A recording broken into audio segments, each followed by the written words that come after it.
gauche. On va détailler d'abord le couplet et ensuite le refrain. Le couplet c'est simple, il y a 2 accords. Il joue 2 fois chaque accord. Sauf évidemment sur la dernière mesure avant le refrain où il s'arrête juste sur la basse du deuxième accord. Donc on commence. Il y aura cette position là et celle-là. Le do numéro 3, comme vous voyez, on prend un petit peu d'avance, il sera commun aux 2 positions, donc on va le garder pendant tout le couplet. Première position, do numéro 1, case 1, corde 2, do numéro 3, case 3, corde 4. Juste pour détailler d'où vient cette position, pour plus facilement la retenir, c'est un la mineur. Pas évident de voir que c'est un la mineur. La mineur 7, on a enlevé do numéro 3, donc on a le sol. Sol, c'est la 7ème de la. Et ensuite, il rajoute un fa à la place du mi. Mi, c'est la quinte, donc évidemment, le fa sera la sixte. On a un la mineur 7 avec une 6ème mineure, avec une sixte mineure. Voilà.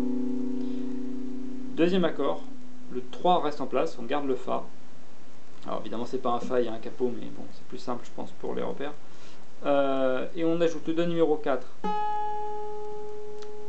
case numéro 3, corde 2, et le do numéro 2, case 2, corde 5. Voilà. Et le couplet, vraiment, on passe de cette position à cette position. Ça, c'est un si quinte diminué, avec, il y a une sixte et une quarte en enrichissement, mais ce sont des cordes à vide, alors voilà, c'est position open du coup.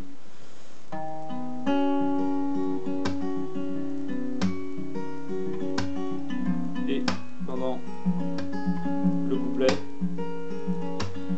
il boucle sur ces 2 accords.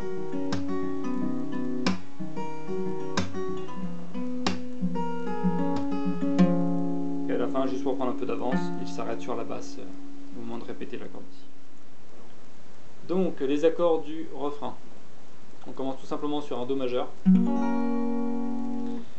Do numéro 3, case 3, corde 5, do numéro 2, case 2, corde 4, do numéro 1, case 1, corde 2. Do majeur classique.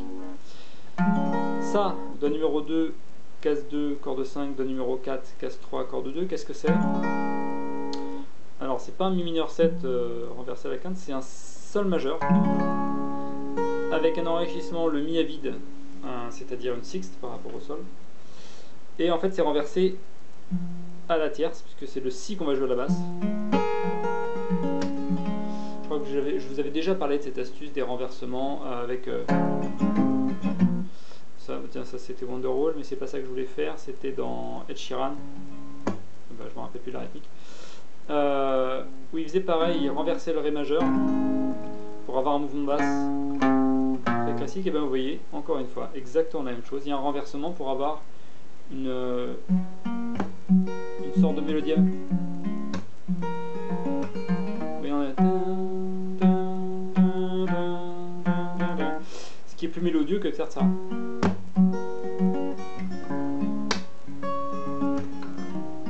Oui, c'est plus joli d'avoir qui descendent comme ça seconde par seconde en termes d'intervalle que d'avoir des intervalles dans tous les coins, c'est pas très chantant. Donc voilà le si majeur renversé à la tierce avec une sixte. Et ensuite le la mineur 7. Alors la mineur 7, tout au début je vous avais dit que c'était ça, on avait un la mineur 7 avec une sixte mineure en plus pour le premier accord. Là je reviens au la mineur 7 simplement, donc le la mineur avec une septième. Mais la septième de la, c'est quoi? C'est un sol. Du coup, on peut rajouter un deuxième sol, mais ça fait toujours un la mineur 7. Ça nous fait juste une deuxième position possible de la mineur 7. Là, il veut la note aiguë, là.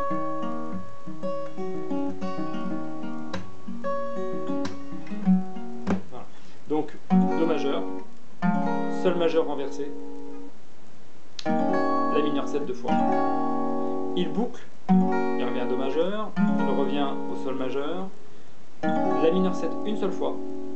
Et là il enchaîne avec un sol majeur avec un do en plus, donc typiquement sol, la si do c'est la quarte, ici.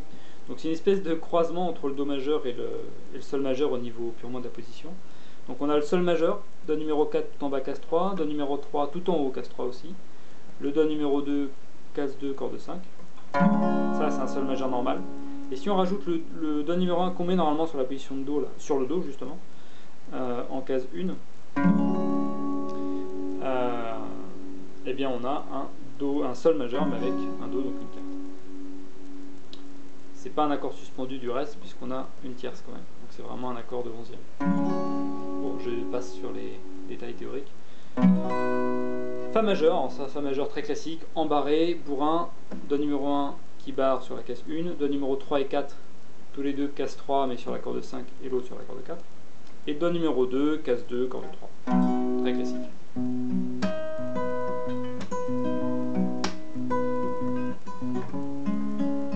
Le premier refrain, il va faire 2 fois cet accord, et il finira sur un petit arpège de sol.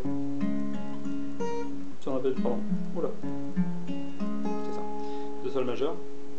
Et dans les autres refrains, au lieu de faire 2 fois le Fa majeur,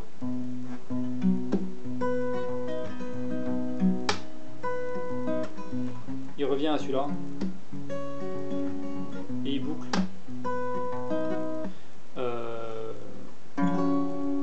Sol majeur, 11e, Fa majeur, Sol majeur avec une 11e, Fa majeur. Et à chaque fois, par contre, il finira sur le Sol.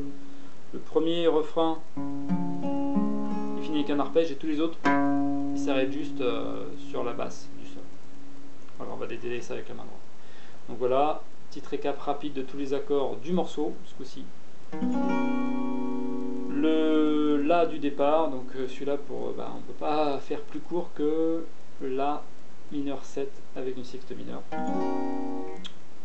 Celui-là, on va l'appeler juste Si de quinte, Si quinte diminué. Donc 2 fois La avec la 6e. Là, je vais l'appeler La 6e mineure, c'est un peu abusif, mais La 6e mineure, 2 fois. Si quinte diminué 2 fois. La 6e mineure 2 fois, etc. etc. Sauf la mesure juste avant l'enchaînement avec le refrain où on s'arrête, on fait une fois celui-là et on s'arrête sur la basse. Et ensuite le refrain, Do majeur, Sol majeur avec le renversement, La mineur 7 2 fois, Do majeur, encore Sol renversé, La mineur 7 une fois, Sol avec une 11e, Fa majeur, et là ça dépend un petit peu du refrain. Parfois ça sera 2 fois celui-là, et parfois il alterne avec le Sol 11e. Et à chaque fois, avant de revenir sur le couplet, il s'arrête sur la main droite maintenant. La bonne nouvelle, c'est toujours le même arpège. La mauvaise, c'est qu'il n'est pas trop évident peut-être à prendre en main, surtout si vous n'avez pas l'habitude d'intégrer des percussions dans vos arpèges. La position que j'utilise, ça va être tout le temps la première, le La mineur 7 avec la sixte mineure. Si vous voulez, boum, si vous voulez jouer en même temps que moi, c'est cette position qu'il faut. Donc, un premier aperçu.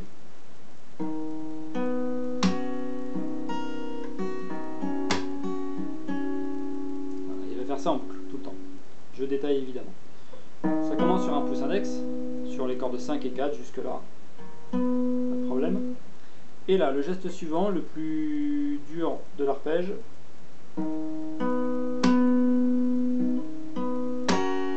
c'est la percu et la pichenette de l'index en même temps pour jouer l'accord.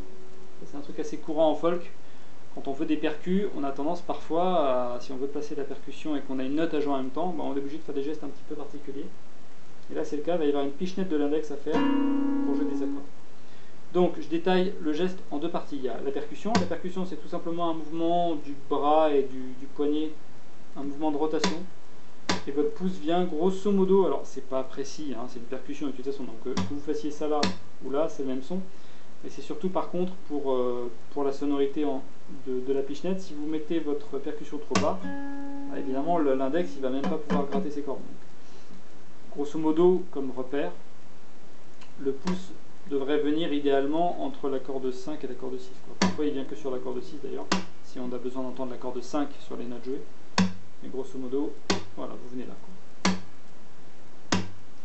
La pichenette de l'index, tout simplement, vous avez votre doigt replié, vous le détendez, et si vous avez un accord, vous allez entendre ça. Et après, allez-y très très lentement pour les synchroniser. N'hésitez pas à y aller comme ça. Je caricature même pas. Moi, quand je prends un nouveau geste que je n'ai jamais fait, je le fais hyper lentement. Et je le commande vraiment précisément à ma main. C'est pas genre je balourde le truc en espérant que ça fasse le bon son. Pourquoi? Petite parenthèse, je ferai une grande vidéo spécifiquement sur la concentration et l'attention dans le travail. Là, de la guitare, mais l'avantage de l'attention, c'est qu'une fois que vous l'avez travaillé, ça sert pour tous les autres domaines. Quand vous travaillez un nouveau geste comme ça, votre cerveau, en fait, il n'y a pas d'ancrage. C'est-à-dire que vous, grosso modo, vous demandez à votre cerveau de faire quelque chose, mais il y a une boîte vide. Vous demandez, voilà, je sais pas moi, percu et pichenette de l'index, sauf que lui, il n'y a pas de référence sur ce geste. Donc, si vous n'y allez pas lentement en disant, voilà, je veux ça avec le pouce et ça avec l'index, lui, il va faire un truc un peu aléatoire, en fait. Il va se débrouiller, il va dire, ok, il veut grosso modo ça, ok. Et vous allez obtenir un son pourri, mais le problème, c'est que vous l'avez fait une fois. Et donc, dans votre tête, votre cerveau, maintenant, il a un ancrage. Et donc, quand vous allez le faire la deuxième fois, et encore une fois, vous n'êtes pas parfaitement concentré, votre cerveau va rappeler automatiquement ce que vous venez de faire. Ce que vous venez de mal faire. Et là, vous avez sans doute tous vécu ça, vous avez fait un mauvais geste, et maintenant, non seulement il va falloir toujours, votre geste, vous ne l'avez toujours pas bossé, donc il va falloir, le travail reste à faire, tout le travail reste à faire, et vous avez une masse de travail supplémentaire, c'est de déconstruire ce que vous avez mal construit. Donc, allez-y lentement, détaillez bien le pouce, l'index, et voilà. Et le problème, encore une fois, typiquement, vous avez des gens qui sont doués, qui font ça du premier coup, on est content pour eux. C'est pas le cas de tout le monde. Moi, typiquement, ce geste-là, alors moi, pas ce geste-là, parce que c'est pas sur ce morceau que je l'ai appris, mais je sais pas, c'était Neon, par exemple, de John Mayer. Il y avait des gestes un petit peu similaires de slap, etc. J'ai bien galéré pour les bosser, ça se bosse très très lentement. Voilà, petite parenthèse fermée sur ce geste, mais comme c'est le plus dur du morceau, je détaille bien. Donc, pouce, index et notre geste particulier. Au niveau du tempo, à la double croche, 1, 2, 3, 4, 1, 2, 3, 4, 1. On joue sur le 1 le pouce, le 3 l'index et le 1 suivant, le temps suivant sur la percu. 1, 2, 3, 4, 1. 1, 2, 3, 4, 1. Ensuite, on a des arpèges plus classiques. Ça commence pouce annulaire sur le 3-4. On a fini sur le 1. 1, 2, 3, 4. Sur le 3-4, on va jouer pouce annulaire. 1, 2, 3, 4. Évidemment, si vous avez une bonne oreille, pareil, je suis content pour vous, faites-le à l'oreille. Et pour les autres, n'hésitez pas à le faire mécaniquement au départ. Comme ça, vous le faites mécaniquement, vous le posez bien. Votre oreille associe ce que vous jouez à ce que vous devez entendre. Et après, vous pouvez y aller à l'intuition. 1, 2, 3, 4, 1, 2, 3, 4. Pardon, il n'y a pas de percu à la fin, c'était pour marquer le temps. 1, 2, 3, 4, 1, 2, 3, 4. 1, 2, 3, 4, 1, 2, 3, 4. La fin, geste suivant, majeur corde 2, pouce corde 5, index corde 3. Après, il y a ce qu'on appelle une syncope juste avant, là. Quand on jouait ça sur le 3-4, 3, 4, 1. Vous voyez, la note continue, la note précédente, 1, 2, 3, 4. Le 4 continue de résonner sur le 1, ça c'est ce qu'on appelle une syncope. 1, 2, 3, 4. Et on va jouer sur le 2 du temps suivant avec le majeur et on enchaîne après 2, 2, 3, 4 avec les autres doigts. Je commence juste sur le temps d'avant pour que vous voyez. 1, 2, 3, 4, 1, 2, 3, 4. C'est particulier comme structure. Les syncopes, c'est toujours un petit peu délicat, pareil si vous n'en avez jamais joué, vous n'allez pas aimer au départ. Donc majeur, pouce index sur 2, 3, 4. Ensuite on a une percu sur le 1. Au lieu d'avoir une syncope, on a une percu sur le 1 suivant. Et on recommence 2, 3, 4, exactement le même geste. Majeur, pouce index. 2, 3, 4, 1, 2, 3, 4. Là, la percu, en fait, c'est le geste de tout à l'heure avec la pichenette, mais sans la pichenette. Il y a vraiment juste le pouce, donc c'est vraiment une percu tout à fait classique. Le truc à savoir, c'est que quand vous venez faire cette percu, comme il y a le majeur tout de suite après, si vous ne préparez pas votre majeur, vous risquez d'obtenir ça. Votre majeur va un peu se précipiter pour aller chercher sa corde et il risque de la louper. Donc quand vous faites votre percu, anticipez déjà sur la suite et venez déjà venir mettre votre majeur sur la corde 2. Tout ça depuis le début. Pardon.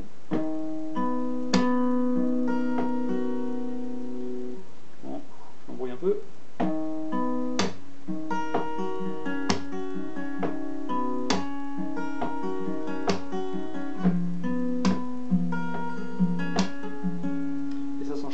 enchaîne sur chaque accord. Vraiment, il n'y a pas de différence. Sauf à un moment donné, on verra sur l'accord taille toute la séquence rythmique en comptant 2 fois de suite. 2 mesures. 3, 4, 1, 2, 3, 4, 1, 2, 3, 4, 2, 3, 4, 2, 3, 4, 1, 2, 3, 4, 1, 2, 3, 4, 2, 3, 4, 2, 3, 4, 1, etc. Pour finir, une petite revue des passages, quel passage chanter sur quel passage à la guitare. Donc il y a toute une intro.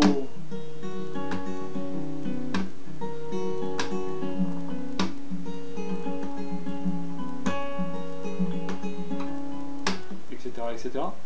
Et puis à un moment donné, quand il arrive sur cet accord, à la fin,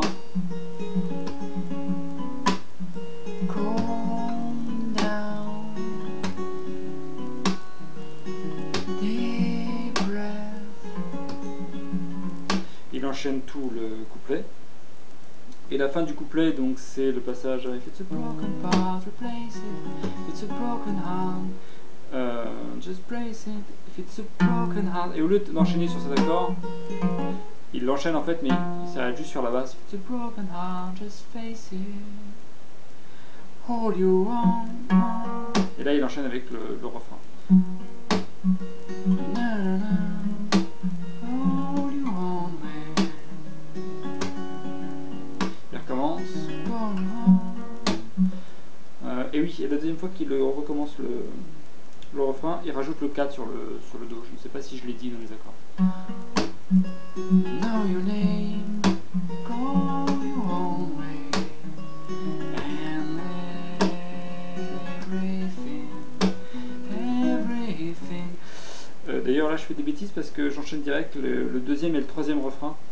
C'est ce qu'il fait, il enchaîne les 2 derniers accords du refrain, il boucle un peu dessus avec son everything will be fine, everything. Et il s'arrêtera sur le sol majeur, sur la basse. Alors que le premier refrain, je reviens vite fait dessus, il fait 2 fois le fa majeur. J'en pars d'ici. Everything will be fine.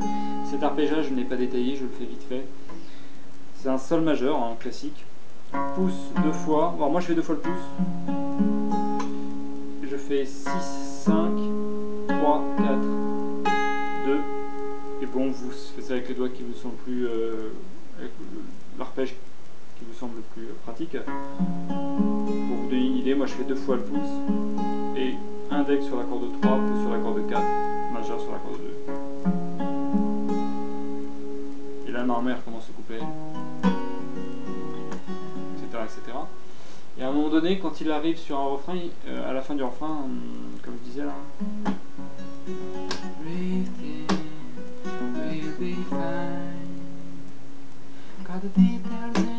il enchaîne une espèce de deuxième refrain avec le titre du morceau, Details in the Fabric. Et c'est pareil, c'est toute une séquence de refrain. Je sais plus ce qu'il dit. Pareil, tout ça c'est un refrain encore une fois. Et pour finir le morceau, il revient sur le couplet. En concert, il fait une petite voix de tête, etc. Il boucle un peu. Et il finit sur... pardon. Je crois quand même qu'il le fait une fois, ça dépend des concerts. Il finira sur cet accord là.